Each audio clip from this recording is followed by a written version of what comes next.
sadde kisufiya qottu dawa onnetiya ijana lalihiriya sinan fayya osobija itekhiya guya yusi narkunya gabauna qutawari samalwaya Jalatu jalalle umena saba adunya rasi male malan kaba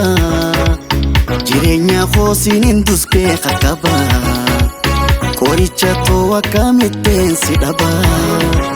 jalako jalalle ya nasaba jalalti de dare kana kaba tiqa waradu bakamin goda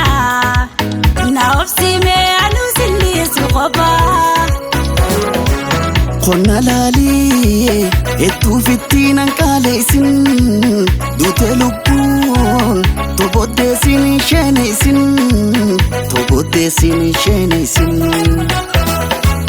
mijudetin sifidu fana nifatin tiya lupu sifumamten dagatin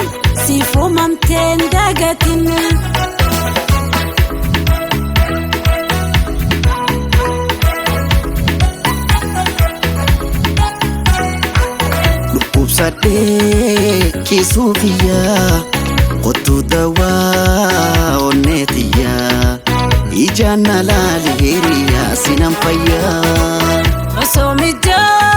itekhiya guya yusi narkunya gabauna qutawari samalwaya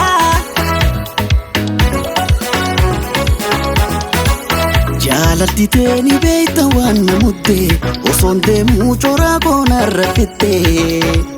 baka jirtu oso khatena dufte ni waya wayo na bira mulatte jalalti de sarkana kabdi okunsi adate qalbina khutti loy fadeti ndemutira qabutti ofsi furmanni nuftu fadiyoti Kona lali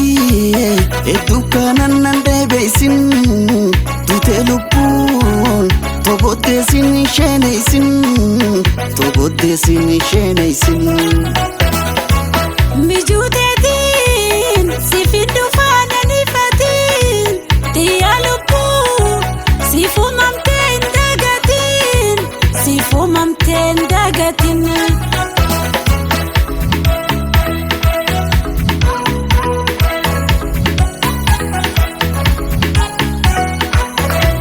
sadde kisufiya qottu dawa onnetiya ijana lalihiriya sinan fayya osomija itekhiya guya yusi narkunya gabauna qutawari samalwaya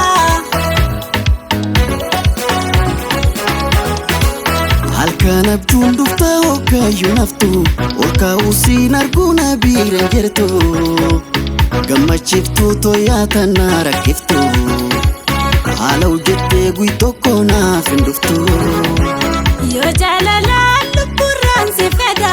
oguunsi yaadadde bishaan na'uudha dhiqa warraa duba kamiinif godha ta'ee garee lubbuu sifiinif godha sadde kisufiya qottu dawa onnetiya ijana lalihiriya sinan fayya osomija itekhiya guya yusi narkunya gabauna qutawari samalwaya Jalalti teni beita wana mudde osonde mucho ragona rafite baka jirtu khate osona dufte ni waya wayo na bira mulatte jalako jalalle ya nasaba jalalti te dare larkana gaba ti khawaratu baka min goda na ofsi me anu sinni suqaba